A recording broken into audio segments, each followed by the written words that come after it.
All right, Ajane, did you want to give it another minute or do you think we should get started? Also, you are muted. Sorry. Yeah, so we have everyone in from the waiting room and captioners and ASLs ready to go. So awesome. You're all set, Abby. All right, well, thank you everyone for joining. This is Assistive Technology for Gaming. Ajane, if you want to go to the next slide. So my name is Abby Squires. I work here at Michigan Disability Rights Coalition. I am our AT specialist for gaming, also for crafting. My pronouns are she, her. I'm a proud neurodivergent woman, and I'll go ahead and do my visual description as well for accessibility. I am a white woman of size. I'm wearing a Mars Attack shirt and a faded black hoodie. My hair is up in a messy bun. I have glasses and my background is of a somewhat cluttered office. And our chat moderator today is Ajane Thomas. And did you want to do a little intro of yourself and a visual description? Sure. My name is Ajane Thomas. I am the Youth Assistive Technology Specialist for Michigan Disability Rights Coalition. And today I am chat moderating, and so feel free to, if you have any questions, to put those in the chat, and I will make sure that Abby sees and aware that you have questions. And I will also be adding some of our links and different information based off of what Abby is talking about in the chat. My visual description is that I am a woman of color with brown skin. I have brown braids and I wear glasses, and I also identify as a person with a disability. All right, and here at Michigan Disability Rights Coalition on our Assistive Technology program, while this specific part of the AT program is new, gaming is something that I've always been super passionate about. And before I get too into talking about gaming, we do need to go over a little bit about our mission, vision, and what the AT program is about. So Ajane is gonna give you a little bit of that, and then we can get into gaming. Okay, thanks, Abby. So our mission at Michigan Disability Rights Coalition is that we cultivate disability pride and strengthen the disability movement by recognizing disability as a natural and beautiful part of human diversity while collaborating to dismantle all forms of oppression. Our vision is that we envision a world where people with disabilities have space for self-discovery, to cultivate community, and to develop pride.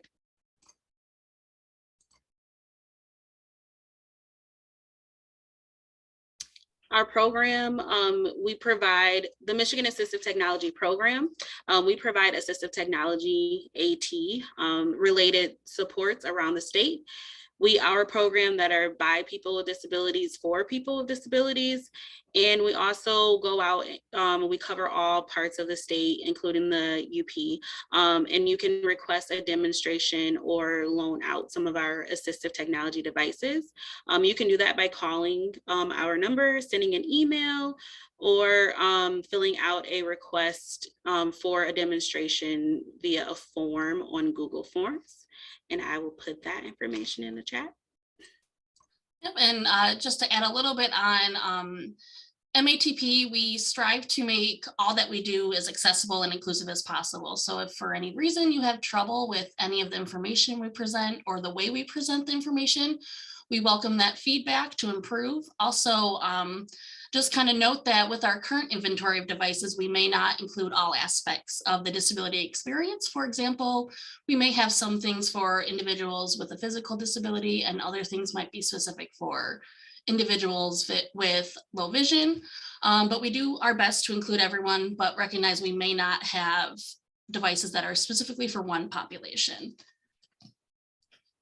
And for a little bit of housekeeping and questions, feel free to unmute and interject with a question you might have or comment.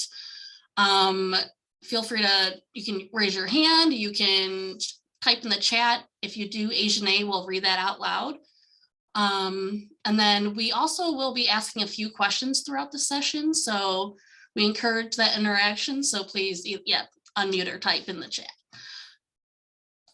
And we have closed captioning available and interpreter as well. So if you need help accessing that, just let us know. All right, so what is assistive technology? AT is any item or piece of equipment, software, app that is used to help people with disabilities, including older adults, do what they want to do. Technology makes things easier for everyone, and for people with disabilities, AT opens up possibilities. So first question is, when you think of accessible gaming, what comes to mind? And so if people are typing, or like I said, on mute, Ajane, I have a question for you. Yes.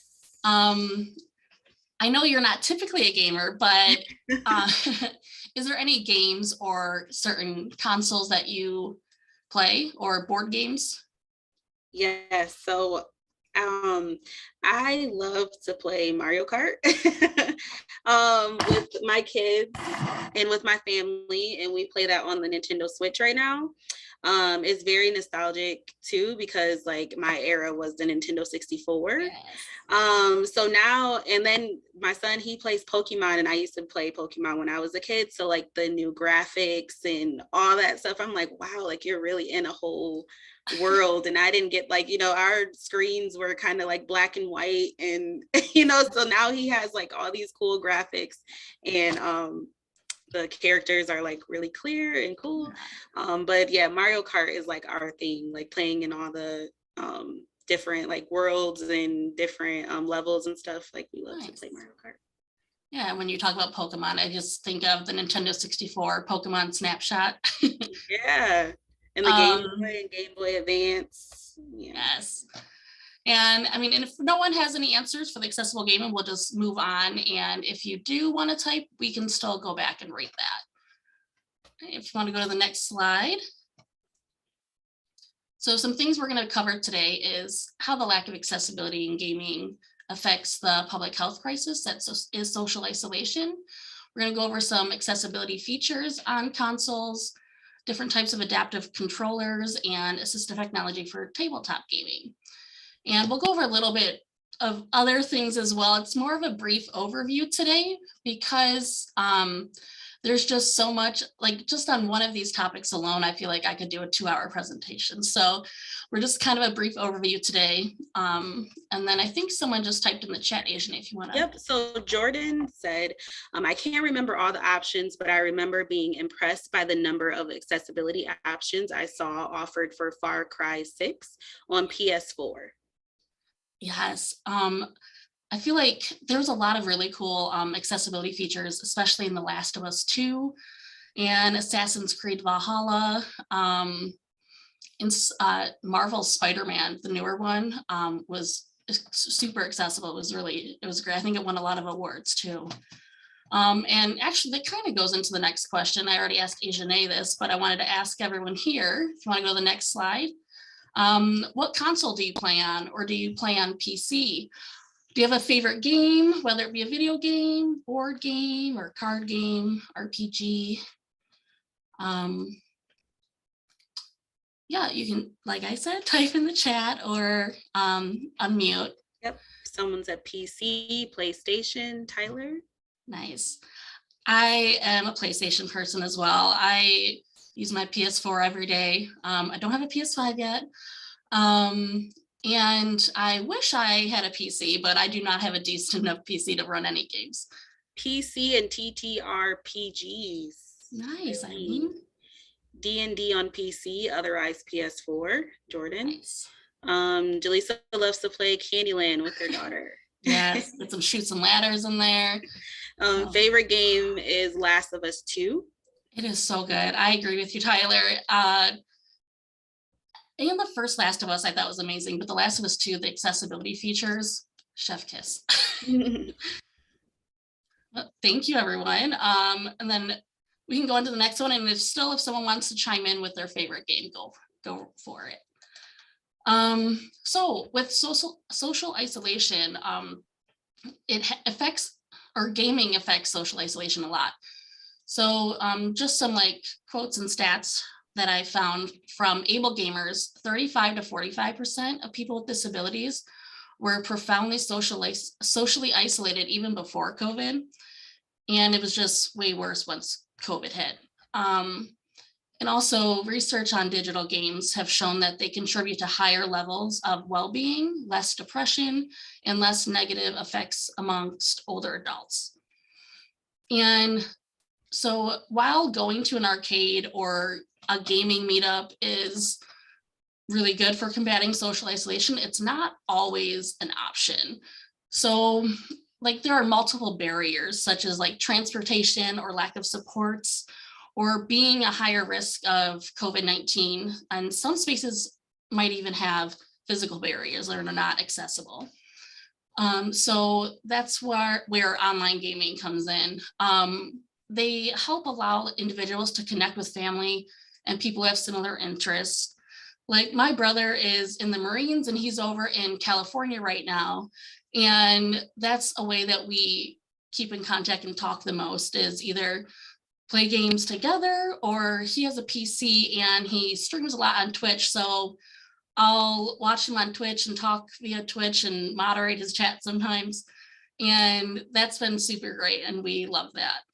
And it helps to create an amazing support network and foster lifelong friendships, which has a really amazing impact on one's well-being. I think back in like 2011, I met some people when I was playing ESO, and I'm still friends with them today. They were a huge support system. I think they helped me out the most when my mom passed away. And I would have never met them otherwise. My friends are in Australia and Dubai and Louisiana. And I would have never met them if it wasn't for online gaming. And then also, like, even with some of the advances in accessibility in the gaming community, a lot of gamers with disabilities still feel excluded because some consoles and games and equipment still lack a lot of accessibility features.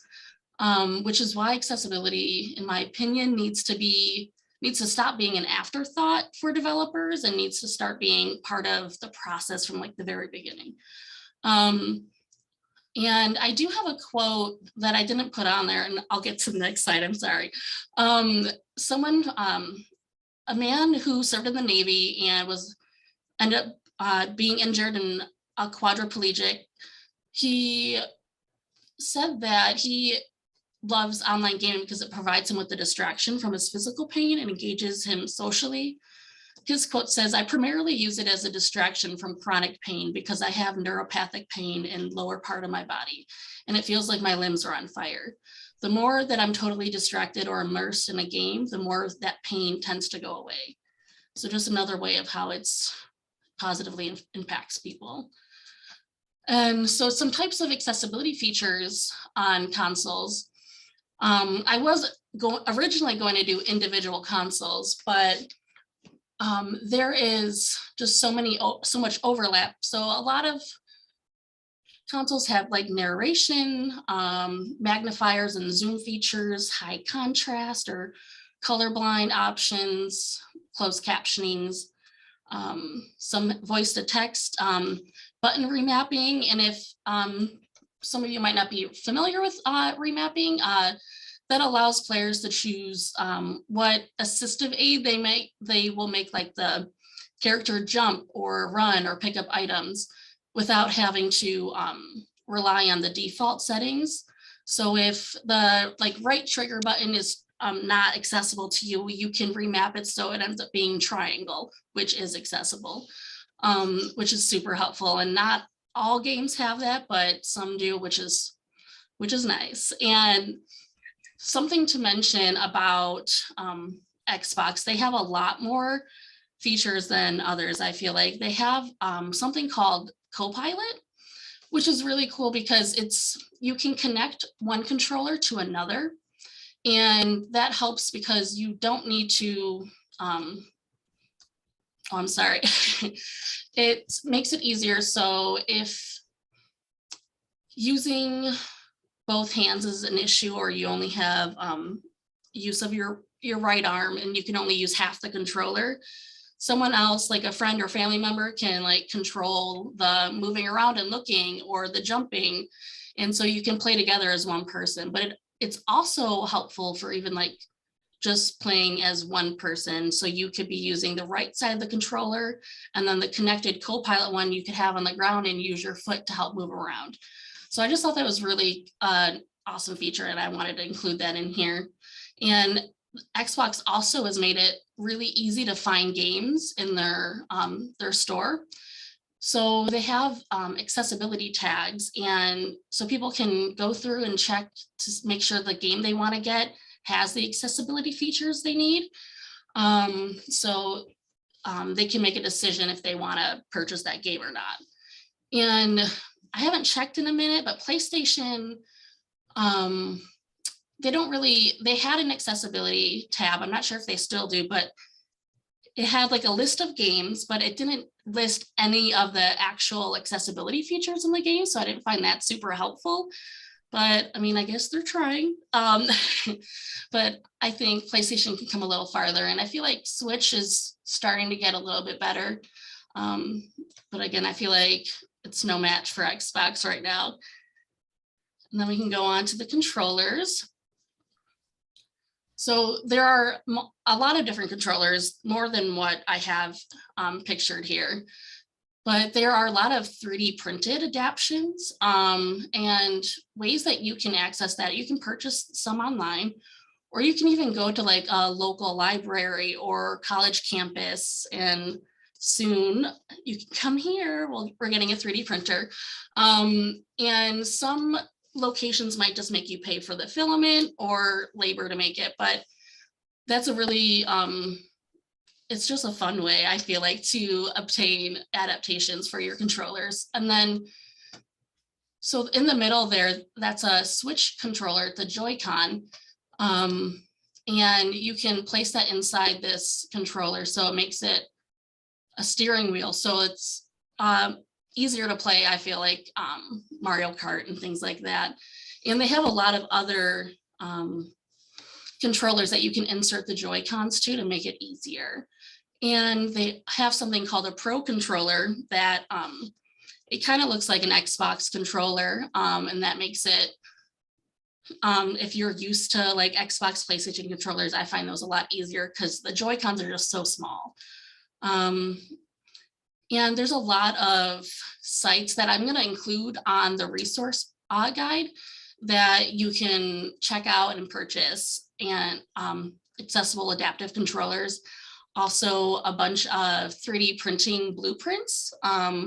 So if you have a 3D printer, you can print them yourself. All right, and have you heard of the controllerproject.com? Yeah. Yeah, Tyler put that in the chat. Oh, okay. That's a great place to find controller modifications. Yeah, that's one that I put on my list, but I actually didn't go through and look at it just yet because I just found that, I think, last week. But there's a lot of other ones like broadenhorizons.com, Evil Controllers, Scuff Gaming, Thingiverse, and I think there's some more too that I'm gonna have included. And I wasn't doing descriptions of the images. So the top one is of the Xbox accessible controller, which is like a white triangle, a white rectangle with two large black circles and a black directional pad. It looks like a cross kind of. And then on the bottom left, there is a white PlayStation 5 controller with a 3D adaptation on it. 3D printed adaptation. And then in the middle, there was two steering wheels with a red and a blue Joy-Con in each one. And then there is a 3D printed adaptation in the bottom right corner with a black PlayStation 4 controller. And that one's pretty cool. It attaches to both of the Joy-Cons, the thumbsticks, and it makes it like a little mini steering wheel. And then you can go on to the next slide. I'm going to talk a little bit more about the Xbox controller. So it was designed primarily to meet the needs of gamers with limited mobility. And with the ridiculous amount of inputs, there's 19, which I thought was just amazing. You can use a variety of different buttons, switches, foot pedals, joysticks, and more. And they have the ability of having 3 different user profiles. And so that can be for different people, but I think it's mostly used for different setups for different games. So like for a first person shooter, you wouldn't use the same controls as you would like a racing game. And that just makes it easier when you want to switch games, so you can just change the profile. You can go on, wait, I lied, don't go on to the next slide. So there's also adapters that you can use that I don't go into great detail about, but I do have resources on there, but they are USB devices that allow you to use your favorite adaptive controller with other gaming systems like the PS4, Xbox One, PS3, the 360, even your PlayStation TV, PC, and the Wii. Because I think Xbox really says that it's only for Xbox and sometimes PC, but it can you can use adapters to make it work for anything you need. And then you can go ahead to the next slide. So some switches, pedals, and joysticks. This is not all that's out there. There's a lot more, but this is just a few things. So there is the 3D rudder on the bottom left. The image is of feet on top of a black disc with red pads on it. And so that allows 360 movement, and it's with use of your feet. So if you don't have, if you have limited mobility or no mobility with your hands or arms, you can move forward, backwards, left, right, up, down, rotate. And then we have next to that is the string switch. And nope, that is not the string switch. That is actually the handle-based thumbstick in the middle there. So it's a image of the Xbox accessible controller in the background with the Xbox controller. And then underneath there is a square with a joystick sticking out. And what that does is it allows you to operate both of the thumbsticks by using only your right hand or just your left hand. The handle base includes an adhesive to attach it, so you can stick that on. And what I've seen some users do is they use that joystick on their leg on the bottom there, and then they use the other one with their hand. Next to that is actually the string switch, and that is a small black box with a string attached to it. And that one, you can pull the string and it provides like an audible click and smooth tactile feedback. And so that's just another way of, or another option than using a button or other types of switches. And then above that is the arcade fighting stick, which is really cool. It's just like a plug and play, and you can use it on virtually like everything. And it's super easy to set up. And Evil Controllers, actually, they partnered with Able Gamers to create the handle-based thumbstick and other adaptations to controllers. And they're just a really awesome site. They have super customizable controllers, so I would check them out. And you can go to the next slide. All right, so this is just more about switches. The top left image is of a white man in a power chair, and there's a red and a green switch on either side of his headrest. And so he uses that for as alternative buttons. And some people use their elbows, some people use their chin, whatever works for you. Anything is really possible. If like you can use your feet, there's bite switches. There are the micro light switch it's very sensitive, so it doesn't require a lot of pressure. there's something called a grasp switch, which just looks kind of like a long microphone, or it's just like a black tube shape. And what you can do with that is you can either squeeze it or you can pinch it, and that works as a switch as well.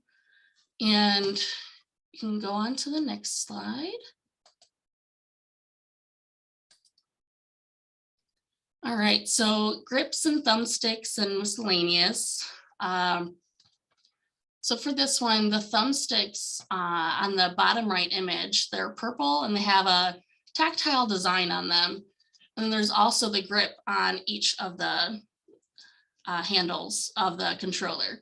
So what the thumbsticks do is that they provide sensory input, and they also have concave or convex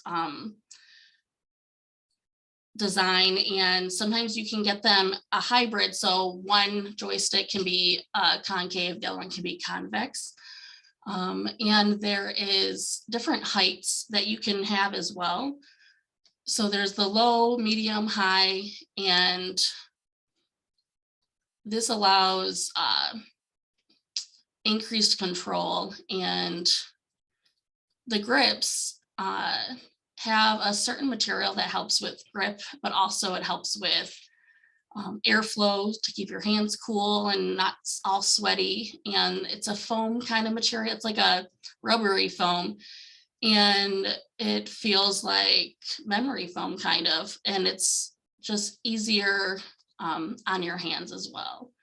And the precision rings, which I did not know about until recently, are pretty cool. So they help by letting you use less force. So that means less work for the muscles of your wrist, hand, and thumb, increasing comfort. And the harder you push on the thumbsticks, the more the material is going to cushion your stick, making so you have more accurate shots, even at high or max in-game sensitivity. They're also like super stretchy, and all of their products are antimicrobial, and you can reuse them. Also with the grips, so they are attached by adhesive, but it allows you to remove them and reposition them without leaving like a gross sticky residue. Also with the precision rings up in the top left corner, those also it dampens the sound, so it makes it really quiet. So if for sensory reasons, like if sound is an issue, it helps with that clicking sound when you're using the thumbsticks. And also the Control Freaks is who creates these. They have all of these available for PS4, PS5, the Switch Pro controller, and the Xbox S, X, and One. All right, and then we're gonna move on to some Dungeons and Dragons. So with Dungeons and Dragons, there are some really cool accessibility character sheets. So they have disability friendly, large font. And I have some downloads because I need to find the site because I'll put that on the resource guide, but you can download them for free. And if you're interested in them, just shoot me an email and I can send those to you. They also have high contrast and tactile dice, which I'm going to go over the dice in more detail in the next slide. Also D&D sites. So when I play D&D, I use D&D and Beyond, which I love. They also have a similar site, Roll20. And so what D&D and Beyond kind of provides, gives you access to basic rules of the game, the character builder, and then there's a digital character sheet. And it has integrated dice rolling, which is super nice. And it just looks cool. You can collect different colors and designs of dice. So if you needed to roll like 5d20, you can just like click the d20, go up to 5, roll it, and it shows it rolling on the screen. And something super nice is it adds like your modifiers to it automatically, so you don't have to calculate that. And to prevent cheating, it shows up in the chat what you've rolled so everyone can see it. And it also, like Roll20 also has encounter builders and interactive monster stats, searchable spells. It also helps with like tracking your inventory, and it even shows like if you've been poisoned and how long the effects last. And it'll, ooh, Fantasy Grounds. I didn't know about that one, Eileen. I'm gonna write that down. But it helps with, yeah, like tracking your items. And also you can click on like a short rest or long rest, and it does that for you and redoes your stats. And so like the aim of that is just to get more from the game, and it just has so many different tools and resources. All right, dice. So there are digital dice apps that you can download from the Google Play Store or the Apple Store. And sorry, Asian, I know you're supposed to read the chat, but I have it up.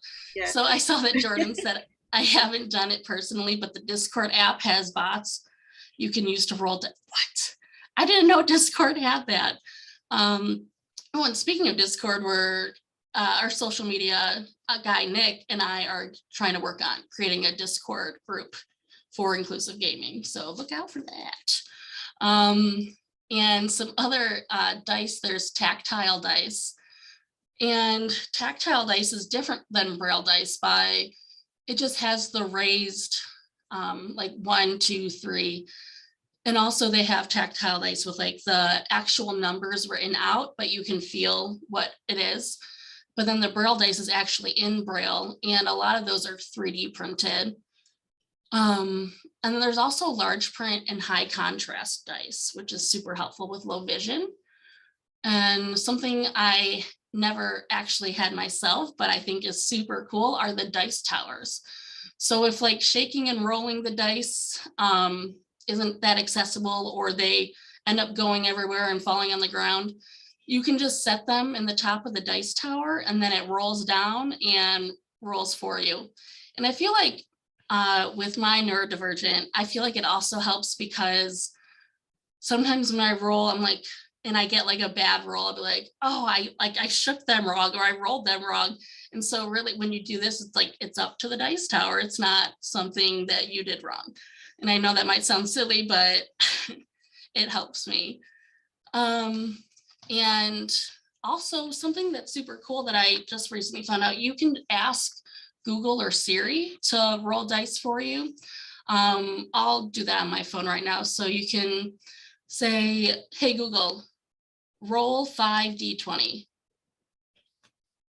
I don't know if you can see it. Kind of. 18, 8, 13, 3, and 14. That makes 56. And I thought that was super cool. And it can also like flip a coin and that kind of stuff as well.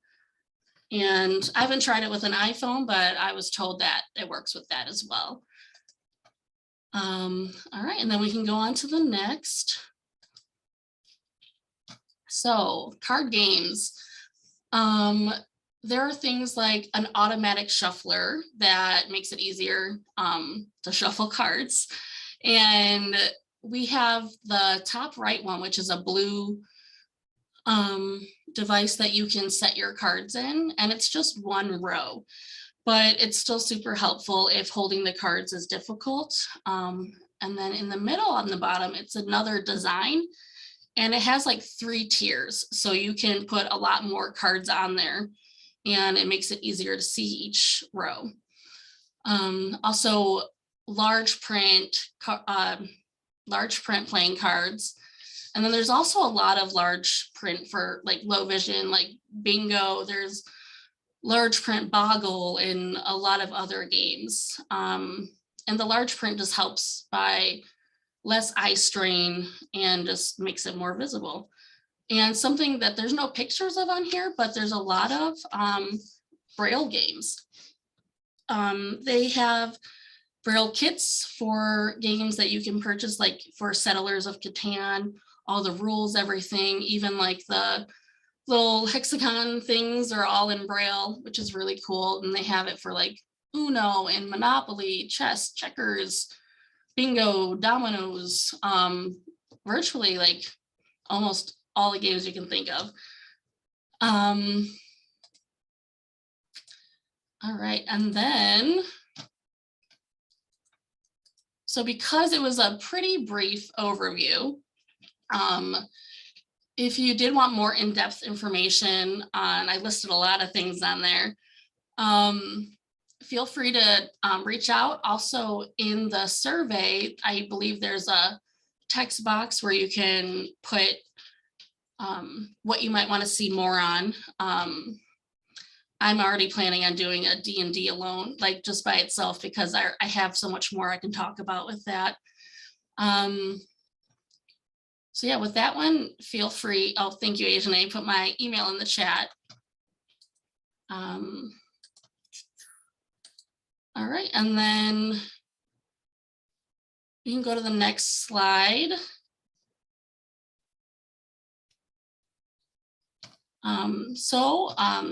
I went through it pretty fast. I talked super fast and I apologize to the interpreter and captioner, but that actually leaves me time to possibly play a YouTube video that shows the accessible controller.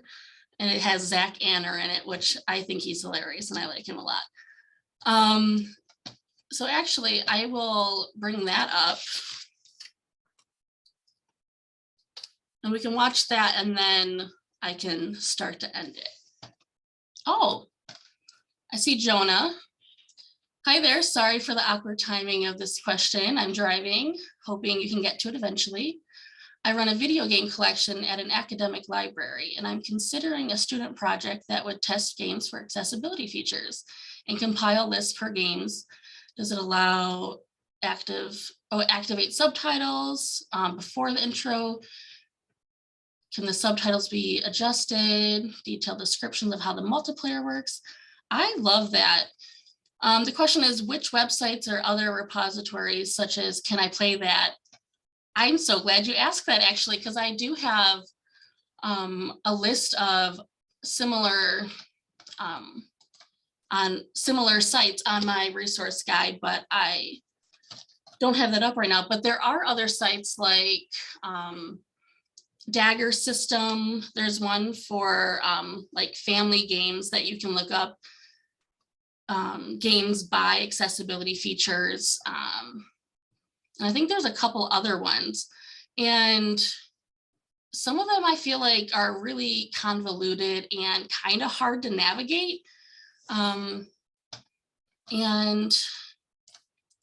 let's see, but yeah, like a lot of games, like you said, with like the activate subtitles and all that, there are some that you can change like the subtitles, so you can change the font, you can change the size and if it's bold or not, or if it's high contrast, and you can skip them all together. There's also I think it's in Marvel Spider-Man, there's a really cool accessibility feature where some of the things you have to alternate buttons really fast, or just like button smash in order to do something, which, and depending on how fast it is, it's like the better in the game. And that can be really difficult for some people. So it gives you the option to turn that off. Oh, nice, Tyler.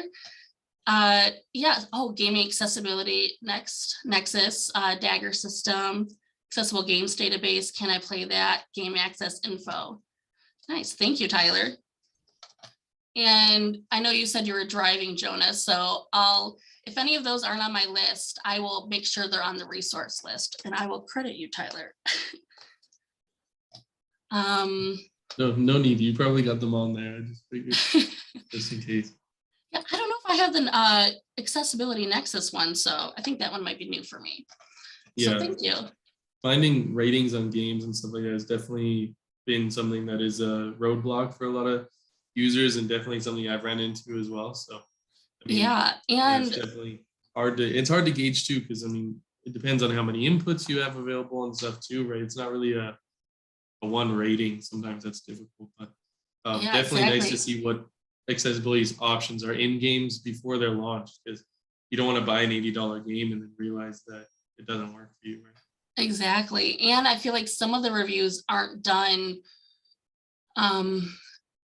by multiple different people with different disabilities. So it's hard to trust certain reviews, but it's better than nothing. And let's see, sorry. Oh, there's also one that I found that has a list of games that talk about if they're accessible for low vision or blind. And also they have a lot of reviews for some of the Braille games. And that one's also on the resource guide. And yeah, I'm gonna look up that video. Zach. All right. So this is Zach Anner, and it's him testing out the accessibility controller, and it's a 5-minute video, so I feel like that's perfect. I'm gonna go ahead and share my screen. And make sure I share sound. All right.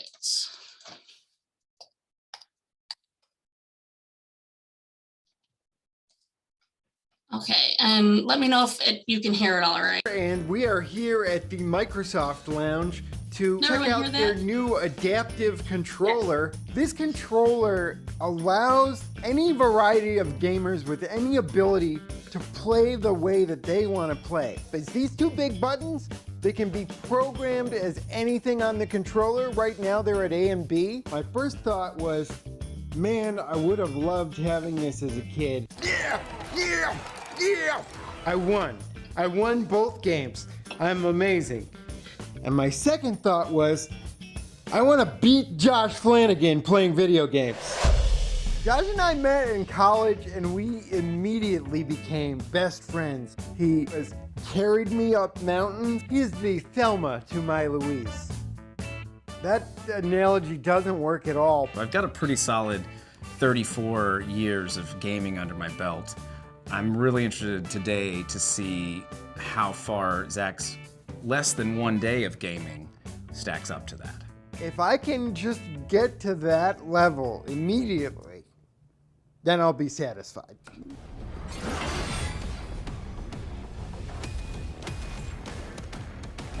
Hark, a loser approaches. Joshua? Yeah? You ready to be beaten? Ready. You're looking pathetic today. Thank you. You're gonna regret this. If I can't win after training for 15 minutes, then what am I doing? You know who else had 15 minutes of training? Neil Armstrong. And he drove to the moon.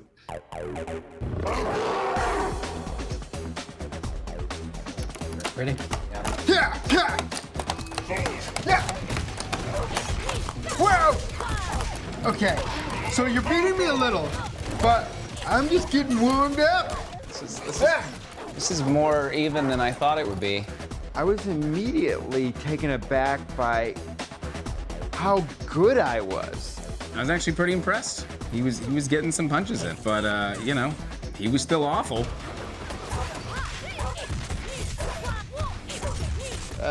No, stop it.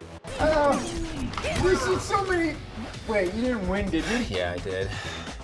That went by so fast.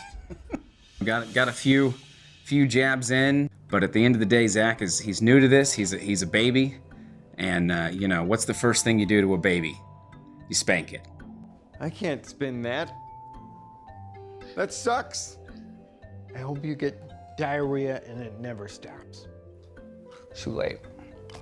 You can lead a gamer to an adaptive controller, But you can't make him win. good. Huh. Put that on the box. Most people would be glad to get 15 minutes of fame much less 15 minutes of practice, and Zach has squandered both. I know what I have to do. I gotta go to the kitchen and get a snack. I was losing, so I needed to take things to the next level with a little anti-adaptive technology. Otherwise known as sabotage. Okay, well, I think I'm ready to play again.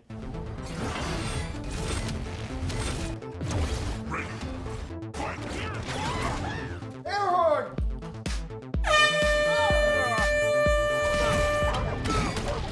I can't believe I'm still losing! We had your standard sabotage package for Josh. Hit him with the darts! Hanging him upside down. Shot him with darts. What's inside the mind of someone like that? Bubbles!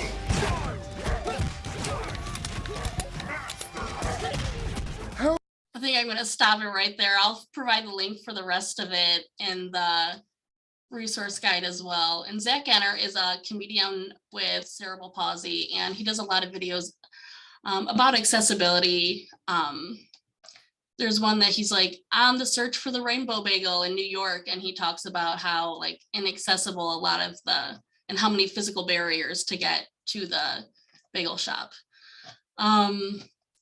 And then, Asian, if you want to share the presentation again.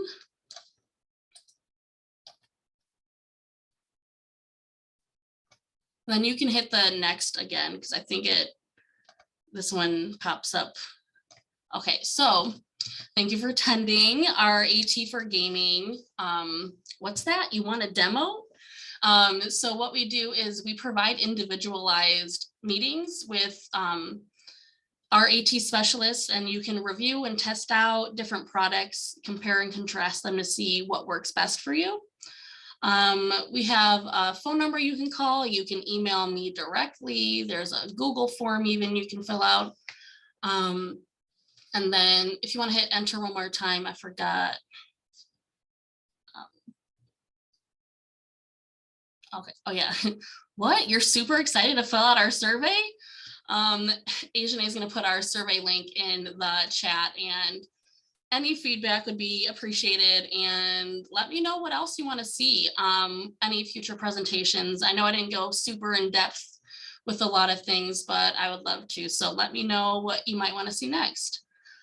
And then if you want to go to the next slide, I'm going to just talk about how we just created, or like, is there any inclusive gaming groups? Why, yes, there is. I'm so glad you asked.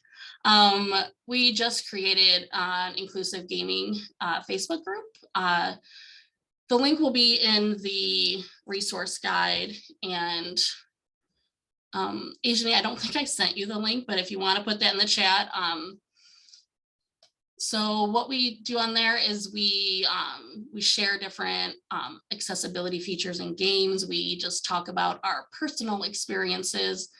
And it's not just about multiplayer, like single player games too, like The Last of Us and like Limbo, which is a platform game, and you can connect with other gamers and talk about games that you love, and share like your gaming setup too, because it's awesome to see different setups, especially with adaptive equipment. So then you can also get ideas of what might work for you better than what you might already have set up.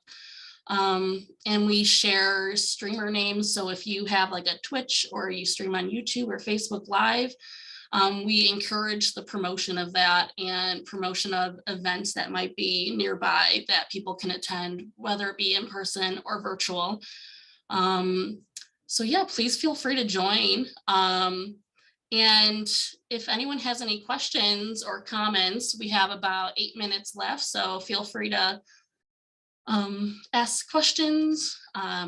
If not, I hope everyone has a ridiculously good day and we can end a little early, but we'll wait a couple minutes and see if anyone has questions.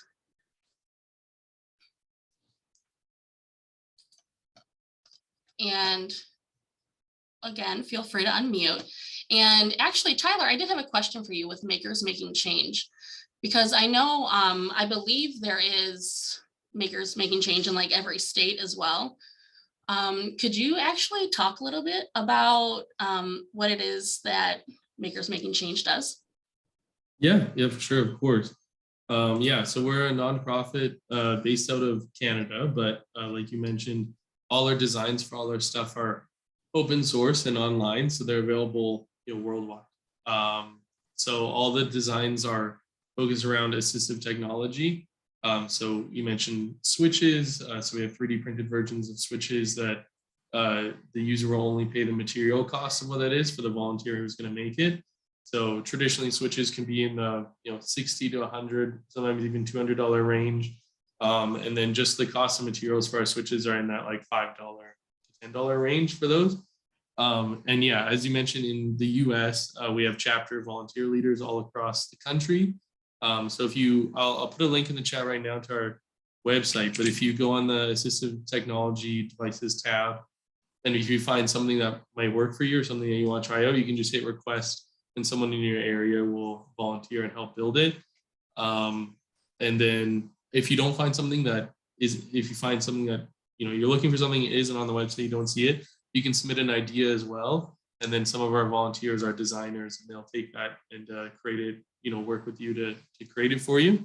And then the adaptive gaming side, what I'm working on right now is very similar to some of the stuff that you were talking about in a meeting like this, where we have like kind of that introduction to video games and an introduction to adaptive technology. There can be a lot of barriers there for people that just to get into adaptive gaming, and the tech's quite expensive and that kind of thing. So we're creating resources that are specifically focused just around the introduction to gaming, and just around like how do you go from not having whatever you have at home and then adapting that into something that would be functional at like the lowest cost possible there. So I appreciate you giving this talk, and lots of great information.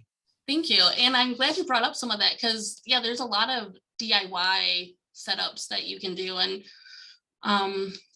there's a book, it's not just about gaming, but it is a book by Teresa Wilcom, I believe her name is, and it's a whole book about ways you can make AT with things just around your house. And like Makers Making Change, in every single state, there is an AT program.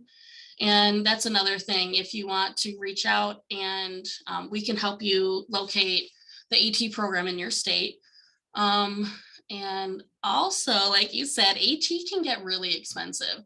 So that's another reason why we like to be able to provide demonstrations and even short-term loans, so people can test out these items and before they purchase them, because buying something that's super expensive and then not being able to use it, it's a real bummer. And there are also resources for funding as well. There's a lot of sites like Able Gamers and Special Effects Gamings in the UK, Warfighter Engaged.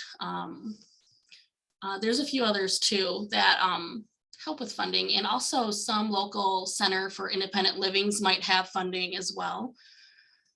And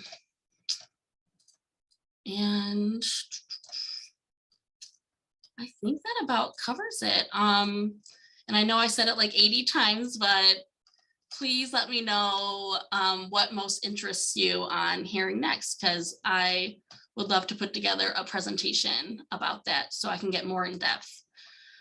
But yeah, thank you everyone for joining. I hope you all have a great day. And Tyler also added a video of some of the gaming work that they've done. oh, nice. To Blink. And all of the stuff you put in the chat, Tyler, I'll add that to the resource guide so everyone can have that. Yeah, I'll put my email in there too if you ever need any of that stuff. I can share that out for sure. I know I already wrote down your name, and I was going to look up your email from the registrations to reach out.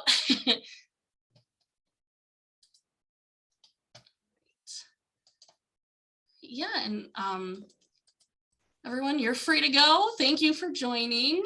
Thank you for joining, everyone. I did put the link to our survey to kind of give us feedback, and also to let Abby know if there's any other gaming AT that you're interested interested in, or just in general to let our team know if there's any other assistive technology categories that you're interested in learning more about.